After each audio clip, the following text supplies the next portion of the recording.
হঠাৎ করে আইএসএফে যোগদান করলেন, অর্থ দিয়ে লোক দেখিয়ে এনেছে নাকি স্বেচ্ছা? হ্যাঁ, স্বেচ্ছা এসছেন না অর্থের লোক দেখিয়ে এনেছে? না স্বেচ্ছায়। কতজন করলেন? আমার টোটাল পুরো ওই 4টে বুথ মিলে কম বেশি 250-300 লোক ছিল। হঠাৎ করে কেন যোগদান? হঠাৎ করে তো আমি অনেক দিন ধরেই ভাবছিলাম, যেহেতু এখানে আমি আমার মতো উপযুক্ত লিডার ওদের মধ্যে আমি খুঁজে পাই। আমার গ্রামে যে লিডার দিয়েছে সেই লিডারের সঙ্গে আমাদের রাজনৈতিক কোনো মতভেদ, এই জন্য আমরা আমাদের মতো এই দলটার সঙ্গে যোগ দিয়েছি।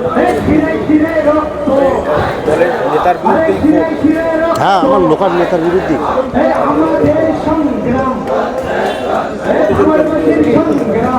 প্রায় 300।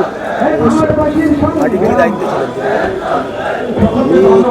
আমি দায়িত্বের নামমাত্র দায়িত্ব দিয়েছিল, আমার কোনো কাগজ পেপারপত্র দিয়ে দেয়। কি দায়িত্ব?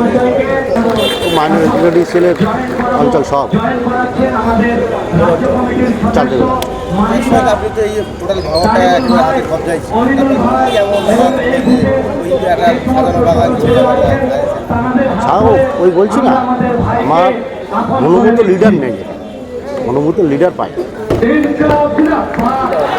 জহিরুল্লাহ। দেখেন, আমরা প্রতিটা তৃণমূল কংগ্রেস কর্মীদের কাছে আহ্বান এর পূর্বে করেছি যে এরা মূলত আপনাদের মূল স্রোতে আনবেন না, আপনাদের ব্যবহার করে কিছু রাজনৈতিক স্বার্থচরিত্রতা নিজেদের জন্য করবে এবং নিজেদের অধিকারকে বিলম্বিত করে তারা নিজেদের রাজক্ষমতা কায়েম করবে। তাই অনেকেই আমাদের মধ্যে এসছেন, যোগাযোগ করছেন। জরুল ভাই তার থেকে অন্যতম একজন ব্যক্তি, তিনি সক্রিয় ভূমিকা দেখিয়েছেন। আমরা আজকের স্টেজ থেকে তাকে ওয়েলকাম জানিয়েছি এবং প্রতিটি আমাদের বুথ কমিটির সঙ্গে আলোচনা হয়েছে জরুল ভাইকে সার্বিকভাবে আমরা আগামী দিনে লিডারে যাতে পরিণত করা যায় এবং যাতে তার নেতৃত্বে এবং সহযোগিতায় চালতাবেড়িয়া অঞ্চল সুরক্ষিত থাকে তার দায়িত্ব বহন করার জন্য তাকে আমরা আজকে গ্রহণ করেন।